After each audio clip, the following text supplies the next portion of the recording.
영역이 세 가지 영역이 있습니다.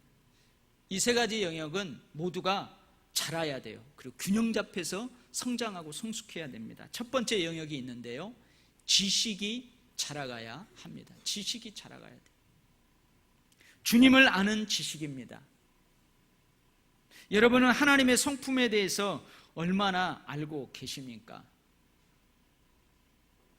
여러분은 그리스도를 아는 지식이 얼마나 됩니까? 성령님을 얼마나 알고 계십니까? 하나님의 말씀인 성경을 여러분 얼마나 알고 계십니까? 누가 물어보면 기본적인 거 대답할 수 있겠어요? 그러나 여기에서 주님을 아는 지식은 머리로만 아는 그런 지식을 의미하지는 않습니다. 학식으로만 아는 그런 지식을 의미하지는 않습니다. 경험으로 아는 지식도 포함합니다. 경험된 지식을 포함합니다. 이 말씀은 성경 어디에 기록되어 있어. 요한복음에 기록되어 있지. 그 말씀은 구약의 어떤 선지자가 여러 번 외쳤던 말씀이지. 이런 것도 지식이에요. 그러나 이것만을 아는 지식으로 끝난다면 그건 반쪽 지식입니다. 반쪽짜리입니다. 어디에 기록된 하나님의 말씀의 능력을 나의 실제 삶에서 경험하는 것입니다. 하나님의 말씀은 살아있고 활동력이 있어서 좌우의 날선 어떤 곰보다도 예리해서 우리의 마음과 생각, 우리의 삶의 모든 영역을 찔러 쪼갠다, 변화시킨다. 이런 하나님의 말씀의 능력을 체험하는 거예요. 힘들어도 순종하고 힘들어도 그 말씀대로 살아보고 그러면서 경험되어진 지식, 채직되어진 지식이 또한 우리에게 있어야 합니다. 하나님께서는 호세아 선지자를 통해 백성들에게 이렇게 말씀하십니다. 내 백성이 지식이 없으므로 망하는도다. 하나님의 백성들은 하나님에 대한 지식이 없으면 망합니다. 여기에서 하나님에 대한 지식은 머리로만, 학식으로만의 지식을 말하지 않습니다. 나의 모든 삶의 영역에서 함께 하시는 하나님, 경험되어진 하나님, 채직되어진 그 하나님에 대한 지식을 포함합니다. 그 당시 호세아 시대에 이스라엘 백성들이 하나님을 모르겠어요? 말도 안 돼요. 그들 하나님 잘 알고 있어요. 그러나 그들의 삶의 영역 구석구석에서 하나님은 없어요. 함께 하시는 하나님에 대한 인식은 없어요. 하나님에 대한 존경이 없어요. 하나님에 대한 믿음이 없어요. 동행이 없어요. 그러니 그들은 망하는 것입니다. 이처럼 우리들의 신앙의 여정에서 하나님에 대한 지식이 자라가야 합니다. 두 번째 영역은요, 믿음의 영역입니다. 믿음이 자라가야 합니다. 성경을 읽어보세요. 여러 종류의 믿음이 나옵니다. 큰 믿음이 있습니다. 굳건하고 견고한 믿음이 있습니다. 강한 믿음이 있습니다. 영혼을 구원함에 이르게 하는 믿음이 있어요. 큰 담력을 갖게 되는 믿음이 있어요. 행함이 있는 살아있는 믿음이 있어요. 보배로운 믿음이 있어요. 그리고 세상을 이기는 믿음이 있어요. 이런 믿음은 하나님을 기쁘시게 합니다. 이러한 믿음의 삶을 통해 하나님께서 영광을 받으십니다. 할렐루야. 반면 연약한 믿음이 있어요. 흔들리는 믿음이 있어요. 작은 믿음이 있습니다. 의심하는 믿음이 있어요. 행함이 없는 죽은 믿음이 있습니다. 주님은 말씀하셨습니다. 내가 올 때 세상에서 믿음을 보겠느냐. 무슨 말이냐면 예수님이 오실 날이 가까워질수록 사람들에게서 믿음을 찾아볼 수 있겠느냐, 그 말씀이에요. 예수님께서 오실 날이 가까워 올수록 어떤 사람들의 믿음을 무너뜨리는 많은 사람들이 일어나게 될 것이에요. 믿음의 사람들을 유혹하고 믿음을 배반케 하는, 믿음을 무너뜨리는 많은 일들이 주변에서 일어나게 될 거예요. 그래서 믿음의 사람들이 점점점 줄어든다는 거죠.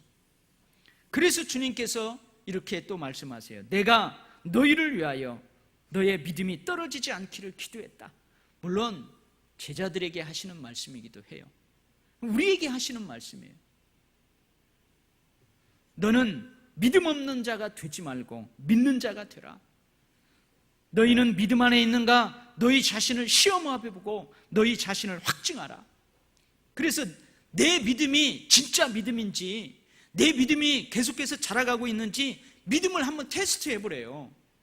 여러분의 믿음을 테스트해 보고, 아, 내 믿음은 진짜구나, 내 믿음은 보배로운 믿음으로 자라가고 있구나, 그 자신의 믿음을 확증하라. 그렇게 주님이 말씀하십니다.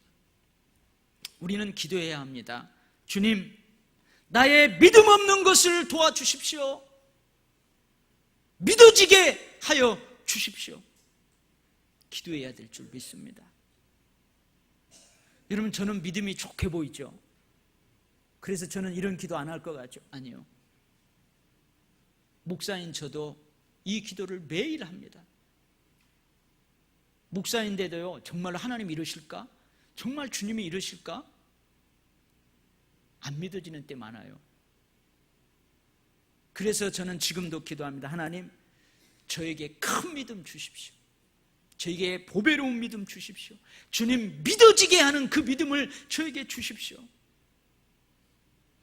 우리는 그렇게 기도해야 될 줄 믿습니다. 믿음은 들음에서 나며 들음은 그리스도의 말씀으로 말미암느니라. 우리의 믿음이 어떻게 자라가요? 들어야 돼요. 무슨? 하나님의 말씀을 들어야 돼요. 여러분, 설교를 들을 때 주님의 말씀을 들을 수 있기를 바랍니다. 여러분들이 성경을 펴서 읽고 묵상할 때 그 기록된 말씀을 통해서 주님의 말씀을 들을 수 있기를 바랍니다.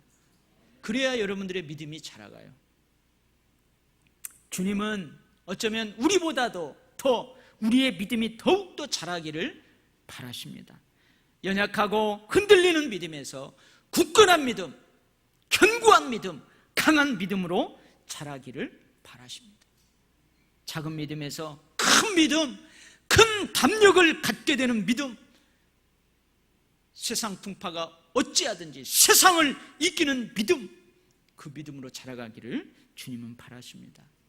흔들리는 의심하는 믿음에서 의심하지 않는 보배로운 믿음으로 자라기를 바랍니다. 행함이 없는 죽은 믿음에서 행함이 있는 살아있는 믿음으로 자라가기를 바라십니다. 사랑하는 성도 여러분은 이렇게 우리의 믿음은 자라가야 합니다. 할렐루야. 세 번째는요, 삶의 영역입니다. 직장 생활의 삶, 사업장에서의 삶, 가정에서의 삶, 일상적으로 살아가는 삶의 영역이에요. 그 삶의 영역에서 성숙한 삶으로 자라가야 합니다. 여러분, 생각이 바뀌어야 합니다. 삶의 태도가 바뀌어야 합니다. 세상을 보는 관점이 바뀌어야 합니다. 이기적이었던 나의 생각이 이타적인 생각으로 바뀌어야 합니다. 나 중심적인 생각이 타인을 이해하고 배려하는 생각으로 바뀌어야 합니다. 저는 내 생각이 바뀌었는가, 내 삶에서 내 생각이 지금 거룩하게 바뀌어가고 있는가, 나의 삶의 태도가 바뀌어가고 있는가, 세상을 보는 관점이 긍정적으로 주님 눈으로 그렇게 보는 관점으로 바꿔가고 있는가, 그거 테스트하는 가장 좋은 영역이 있어요. 제가 알려줄게요. 어딘 줄 아세요? 운전대 잡을 때예요. 여러분들이 운전할 때예요. 저도 사실은 대쪽 같은 성격을 가지고 있을 때가 있었어요. 예수를 믿은 다음 후에도 만약에 인도블럭에다가 차를 딱 세워놓고, 오늘도 저희 집에서 교회를 향해서 오는데 인도블럭에다가 그냥 차를 딱 대놓은 거예요. 근데 항상 그 차예요. 예전에는 예수 처음 믿을 때는 이놈의 자식은 말이야, 주차장 갖다 차를 대야지 왜 사람을 다니는 데다 이렇게 해놔. 그래가지고 주머니에서 이런 거 꺼내가지고 직 하지는 못하고 그래버릴까? 이렇게 생각했었어요. 근데 예수 믿으면서 제 생각이 조금 바뀌니까, 야, 이분이 얼마나 주차할 데가 없고 급했으면 여기에다 댔을까. 이해하게 된다는 거죠. 예수 믿은 다음에도요, 운전하고 가다 보면 갑자기 깜빡이도 안 끼고 내 앞에 확 끼어들을 수 있어요. 그때 예수 믿는데도 이 앞에 거울에다가 십자가 이렇게 걸어놨는데도 어떻게 해요? 이런 샹 그래가지고 막 빵빵거리고요, 헤드라이트 막 켜고, 그리고 막 샥 앞으로 가지고 창문 열어가지고, 야 이 새끼야, 너만 바쁘냐? 사고 나면 네가 책임질 거야? 하고 막 그러고 샥 하고, 그런 생각이 들었어요. 그렇게 행동을 하지 못하고. 근데 지금 예수 믿은 다음부터는, 나의 생각이 좀 성숙하고 변화된 다음부터는 어떻게 해요? 이 사람 나보다 좀 바쁜 모양이구나. 그리고 이 사람이 비상깜빡이를 한두 번 딱 켜주면 오케이, 이렇게 편한 마음으로 가요. 여러분, 이건 극단적인 예지만 바뀌어야 돼요. 예배의 자세도 바뀌어야 되고요, 하나님을 사랑하는 자세도 바뀌어야 돼요. 하나님 제일주의, 하나님 중심주의적인 삶의 태도로 바뀌어야 돼요. 삶의 우선순위가 바뀌어야 돼요. 여러분, 만약에 여러분의 지금 자식이 막 위급한 상황이에요. 그러면 여러분 느긋하게 차를 마시고 있겠어요? 그러지 못하죠. 무슨 차예요? 빨리 가봐야죠. 근데 여러분, 하나님 예배 시간 늦었어요. 예배 드리는 시간도 늦었어요. 근데도 뜨뜻하게 끝날 축도할 때 들어가면 어때? 여러분, 아니에요. 예수 처음 믿을 때는 그럴 수 있어요. 근데 익어가야 돼요. 자라가야 돼요. 먼저 하나님의 나라와 하나님의 의를 구하는 삶을 살아야 돼요. 천한 청지기 정신과 성경적인 가치관으로 경제 생활을 해야 돼요. 하나님을 사랑하고 이웃을 사랑하는 삶을 살아야 돼요. 아멘? 주님은 내가 처음 예수 믿기 시작할 때, 내가 처음 교회 나올 때 이 모습 이대로 나를 받아주셨어요. 이 모습 이대로 받아주셨어요. 하나님의 백성으로 받아주셨어요. 성령의 사람으로, 그리스도의 사람으로, 축복의 사람으로 나를 삼으셨어요. 그러나 주님은 지금도 계속해서 우리의 삶이 이 모양 이 꼴로 멈춰 있기를 바라지 않아요. 삶이 거룩해지기를 바라십니다. 계속해서 더 깊은 자리로, 계속해서 더 높은 곳으로 나아가길 원하십니다. 할렐루야. 우리의 삶은 계속해서 성숙해야 합니다. 숙성되어야 합니다. 갈수록 더욱더 감칠맛 나는 삶이 되어야 합니다. 그런데 우리들의 신앙 여정의 토양, 신앙 여정의 주변 환경은 항상 성장하기에 좋은 것만은 아닙니다. 성숙하기에 좋은 것만은 아닙니다. 물론 우리들의 신앙 여정에는 예수 그리스도로 말미암는 남다른 축복과 행복이 있다는 것을 부인할 수 없어요. 이러한 남다른 축복과 행복이 우리를 숙성케 하는 알맞은 조건이 될 수 있습니다. 그러나 우리들의 신앙의 여정에는 고난이 있습니다. 견뎌야 내야만 하는 큰 싸움이 있습니다. 남다른 축복과 행복을 빼앗길 때도 있습니다. 대신 비방과 환난으로 사람들에게 구경거리가 도는 때도 있습니다. 내가 더 좋아하고 내게 더 익숙한 것을 내려놓아야만 하는 때도 있습니다. 그것을 포기해야만 하는 때도 있습니다. 기꺼이 더 어렵고 기꺼이 더 감당하기 힘겨운 것을 선택해야만 하는 경우도 있습니다. 원치 않는 뜻밖의 질병과 슬픔과 괴로움의 일들이 있을 수 있어요. 자녀 문제, 물질의 문제, 여러 관계의 문제라는 풍랑을 만나서 힘겹게 노를 젓는 경우도 있습니다. 오늘 제가 읽어드린 이 본문에 등장하는 하나님의 사람들, 그들의 신앙 여정이 그랬습니다. 오늘 32절 보세요. 전날에 너희가 빛을 받은 후에, 이 말은 뭐냐면 예수 믿은 다음에, 예수를 안 믿는 게 아니에요. 예수를 믿은 다음에, 예수를 믿은 후에 고난의 큰 싸움을 견뎌내야만 했어요. 33절, 예수 믿은 후에 비방과 환난으로서 사람에게 구경거리가 되었어요.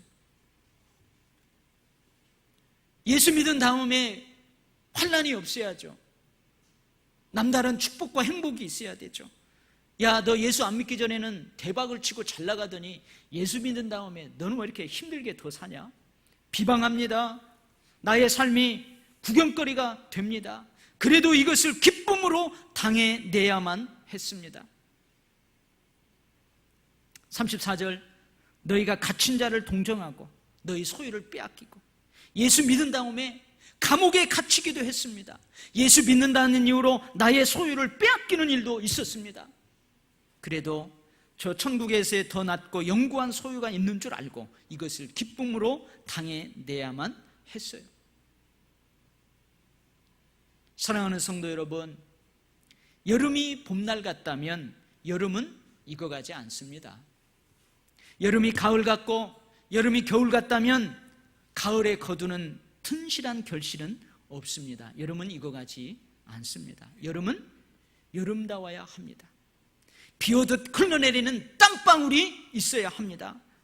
선선한 그늘막이 아닌 모든 것을 타들어가게 하는 떼약볕이 여름에는 있어야 돼요. 그치지 않는 여름 장마비가 있어야 돼요. 가끔 태풍도 한번 와서 공기를 확 휘저어 주어야 돼요. 선선한 찬바람이 아니라 무더운 후덥지근한 여름 바람이 불어야 합니다. 숙성되는 과정을 한번 보세요. 텔레비전에서 가끔 숙성시키는 그 장면을 봐요. 때로는요, 그냥 무거운 것들로 짓눌러 놔요. 나보다도 몇 배 되는 그 무게로 그걸 딱 짓눌러 놓는다니까요. 냉탕, 온탕을 반복해서 오가는 것처럼 때로는 뜨겁게, 때로는 차갑게 온도를 주기적으로 바꿔줍니다. 때로는 빛이 차단된 어두운 지하 동굴 속에 오랫동안 저장하기도 합니다. 때로는 눈비를 맞아야 되고, 때로는 뜨거운 태양빛을 쬐어야 합니다. 공기가 통하지 않도록 밀폐시키기도 합니다. 이런 여러 가지 상황과 환경들, 일정한 기간은 숙성에 꼭 필요합니다. 이런 여러 가지 상황과 여건, 그 환경 속에서도 썩지 않고, 여러분 부패되지 않고 발효만 된다면 감칠맛 나게 그렇게 숙성되는 것입니다. 그래서 성숙의 과정에 있는 우리들에게 필요한 것이 있어요. 첫 번째는 담대함입니다. 너희 담대함을 버리지 말라. 이것이 큰 상을 얻게 하느니라. 아멘. 여러분, 위축되지 마시기 바랍니다. 용감하시기를 바랍니다. 고난의 슬픔보다도 최후 승리의 기쁨이 더 큽니다. 두 번째는 인내가 필요합니다. 너에게 인내가 필요함은 너희가 하나님의 뜻을 행한 후에 약속하신 것을 받기 위함이라. 아멘. 하박국 선지자 시대에 하나님께서 하신 말씀이에요. 의인은 믿음으로 살리라. 하박국 시대에 악인들이 승승장구하는 거예요. 착하고 선하게 하나님을 찾으며 하나님의 뜻대로 살려고 하는 사람들은 안 되는 거예요. 악을 저지르고 속이고 그런 사람들은 잘 되는 거예요. 그래서 하박국 선지자가 하나님께 항변하는 거예요. 하나님, 어찌 공의로우신 하나님이 이럴 수 있습니까? 그러니까 하나님께서 하박국 선지자에게 하시는 말씀이에요. 의인은 믿음으로 살리라. 비록 악이 선을 이긴다 할지라도, 악인이 승승장구한다 하더라도, 악행이 선함으로, 선함이 악행으로 뒤바뀌는 세상일지라도, 의인은, 예수 믿는 너는 인내하며 하나님의 뜻대로 계속해서 살아라. 약속이 있다.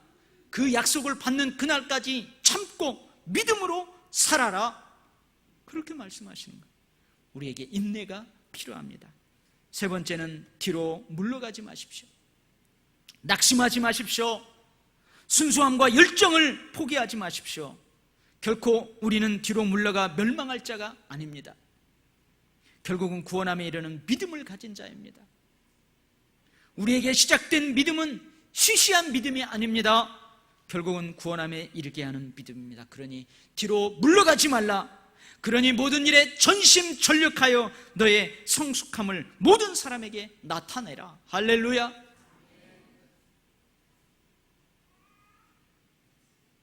저와 여러분 모두가 익어가기를 바랍니다. 성장하기를 바랍니다. 성숙하기를 바랍니다. 부패하는 것이 아니라, 이 모양 이 꼴 그대로 멈춰있는 것이 아니라, 오히려 뒤로 물러가 썩어지는 것이 아니라 숙성되기를 바랍니다. 감칠맛 나는 삶이기를 축복합니다. 아멘. 기도하겠습니다.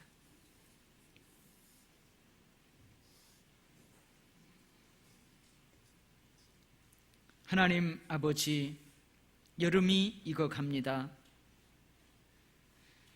모든 것들이 익어가는 이 계절, 우리들의 신앙 여정에서 우리도 익어가야 한다는 주의 명령을 받습니다.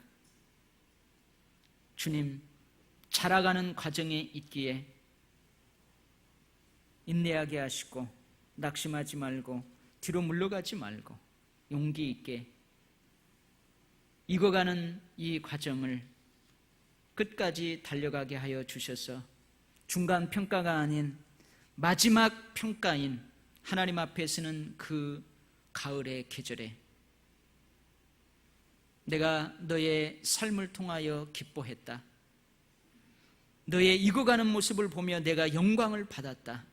너의 삶을 통하여 내가 감칠맛을 느꼈다. 주님의 칭찬 듣는, 계속해서 익어가고 성장하고 성숙하고 숙성되어가는 저희들의 삶이 되게 하여 주시옵소서. 예수님 이름으로 기도하옵나이다. 아멘.